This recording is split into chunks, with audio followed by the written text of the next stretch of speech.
पर्यावरण की बेहतरीन के लिए प्रत्येक नागरिक करे पौधारोपण, बोले उपायुक्त अजय कुमार। नमस्कार, मैं नेहा और आप देख रहे हैं सहारा हरियाणा। आपको बता दें कि आज हरियाणा के रोहतक में उपायुक्त अजय कुमार ने वृक्षों को जीवन का अभिन्न हिस्सा बताते हुए कहा कि पर्यावरण की बेहतरीन के लिए सबको खाली जगह पर पौधारोपण करके उसके संरक्षण की जिम्मेदारी लेनी चाहिए। उपायुक्त अजय कुमार आज हरियाणा उदय कार्यक्रम के तहत गोहाना जींद रोड पर HSVP की ग्रीन बेल्ट में मियावाकी प्रदीति के अंतर्गत पौधारोपण करने के उपरांत उपस्थित लोगों को संबोधित कर रहे थे। इस दौरान अजय कुमार ने कहा कि मियावाकी प्रदीति के तहत HSVP की 3 एकड़ भूमि में विभिन्न प्रजाति के 10,000 पौधे लगाए जाएंगे। इनका संरक्षण भी वन विभाग द्वारा किया जाएगा। पौधों की सुरक्षा के लिए चारों ओर कटीले तार भी लगाए जाएंगे। उन्होंने कहा कि ग्लोबल वार्मिंग के प्रभाव तथा पर्यावरण पर पड़ रहे प्रतिकूल प्रभाव पर नियंत्रण पाने के लिए पौधारोपण बेहद जरूरी है। उन्होंने और क्या कुछ कहा, आइए सुनिए। प्रोजेक्ट मियावाकी पौधारोपण वन विभाग और हमारे डीएफओ साहब द्वारा प्रोजेक्ट चलाया गया है, जिसमें 3 एकड़ की जो हमारी HSVP की जमीन है उसमें 10,000 पौधे लगाए जाएंगे और 3 साल तक वन विभाग इसका संरक्षण करेगा और एक इंटेंसिव फॉरेस्ट, डेंस फॉरेस्ट है, इसको डेवलप किया जाएगा, जिसमें कई तरह की जो किस्मों के वृक्ष जो हैं वो लगाए जाएंगे। एंड आई एम श्योर इससे जो हमारा ग्लोबल वार्मिंग का इफेक्ट आ रहा है, जो हमारा बाकी पर्यावरण पे adverse impact due to various reason जो हमारे आ रहे हैं, उस पर जो पौधारोपण है उससे कई मायनों में उस पर काबू किया जा सकता है।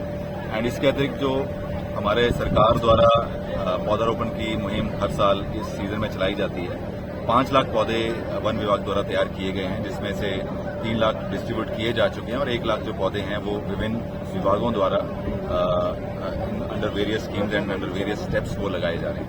और जगह इसके अलावा मियावाकी के लिए तो अभी जो इंटेंसिव एक जगह पे है वो यही हमारी एक लोकेशन है और इन कमिंग डेज और भी प्रोजेक्ट्स इसमें तैयार किए जाएंगे। अभी डीएफओ साहब ने विभिन्न डिपार्टमेंट से जमीन उपलब्ध कराने के लिए मेरे सामने बात रखी और इसमें हम डिपार्टमेंट्स को बुलाएंगे, जहां भी हमारे ग्रीन बेल्ट्स हैं, डिवाइडर्स हैं, वहां पे भी हम पौधारोपण की एक मुहिम चलाएंगे। एंड इसके अतिरिक्त जो हमारे ग्रामीण क्षेत्रों में हमारी ग्राम पंचायतें हैं, उनको भी हम उनके माध्यम से हमारे ब्लॉक ऑफिशियल्स के माध्यम से विभिन्न गांव में भी हम अपने पौधारोपण की जो मुहिम है वो चला रहे हैं। आपने मंच से कई तरह के स्टेप्स जो हैं वो आवश्यक होते हैं कि उनकी देखभाल करने के लिए जो लोग आगे आए, हमारा डिपार्टमेंट जो खुद अपने तत्वाधान में करवा रहा है, डिपार्टमेंट के ऑफिशियल्स उसका ध्यान रखें।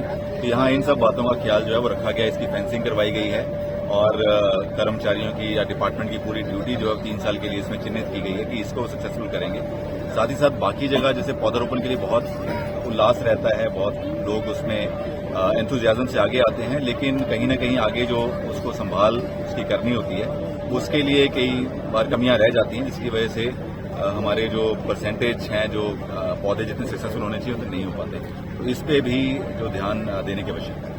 पेड़ देखिए, आपका हमारी पूरी लाइफ का एक अभिन्न अंग है और कई मायनों में, चाहे वो इन्वायरमेंटल हो, इकोनॉमिक वैल्यू हो और आपकी विजुअल अपील हो, उन सारे चीज़ों में जो हमारे वृक्ष हैं, हमारी हरियाली है, उसका बहुत ही सिग्निफिकेंस रहता है। और जो आज हम जिन समस्या से जूझ रहे हैं उन पे पौधारोपण जो है उससे कई मायनों में उससे हम नियंत्रण कर सकते हैं। सर, इसके लिए अभी हमने रिपोर्ट मांगी है कि कोई जो बिना किसी परमिशन के इस तरह के कोई इस्टेब्लिशमेंट चल रहे हैं तो उन पे जो है वो काबू किया जा सके और उनके अगेंस्ट कार्रवाई की जा सके। सर, आप बेसिकली हमारे वन विभाग से वो जो पौधे हैं वो प्राप्त कर सकते हैं। जैसे अभी बताया कि हमारी नर्सरी में 5 लाख पौधे तैयार किए गए हैं, 3 लाख डिस्ट्रीब्यूट हो चुके हैं, बाकी पौधे भी फ्री ऑफ कॉस्ट जो है डिपार्टमेंट डिस्ट्रीब्यूट कर पाए। ठीक। वहीं अतिरिक्त उपायुक्त व हरियाणा उदय कार्यक्रम की नोडल अधिकारी वैशाली सिंह ने कहा कि प्रकृति से जुड़ाव बनाए रखने के लिए पौधारोपण बेहद जरूरी है। उन्होंने कहा कि पेड़ पौधे पर्यावरण की अशुद्धियों को रोक लेते हैं और हमें शुद्ध प्राणदायिनी वायु देते हैं। उन्होंने उपस्थित लोगों से आह्वान करते हुए कहा कि आज से वे इस कार्यक्रम से जो भी पौधे अपने साथ लेकर जाएंगे, उन्हें अपने आंगन, गलियों व आसपास के एरिया में लगाएं। और उन्होंने क्या कुछ कहा, आइए सुनिए। एंड यहाँ पर जितने भी बच्चे मौजूद हैं उन सभी से मैं यही अपील करना चाहूंगी कि जैसा अभी डीएफओ साहब ने आपको बताया कि यहाँ पर मिशन है, और जैसा कि आप अभी देख रहे हैं, आप अपने बड़े बूढ़ों को सुनते हुए बोलते हुए सुनते होंगे कि कैसे गर्मी बढ़ने लग गई है, हमारे जमाने में इतनी गर्मी नहीं होती थी। ये बहुत बातें आप सुनते हैं। उसके पीछे 2-3 कारण हैं। क्लाइमेट चेंज जैसी चीज तो है ही, साथ में ये भी फैक्ट है कि जो पेड़ का कवर होता था, जो एरिया होता था जहाँ पे पहले पेड़ पौधे लगे होते थे, वो कहीं ना कहीं कम होता जा रहा था। अब ये जागरूकता आ रही है कि हमें हर साल पेड़ लगाने चाहिए ताकि हम अपने और अपने घर के आसपास पेड़ कवर बढ़ाएं, ताकि हमारा घर, हमारा गली, हमारा मोहल्ला, हमारा डिस्ट्रिक्ट थोड़ा सा गर्मी के प्रकोप से बच सके।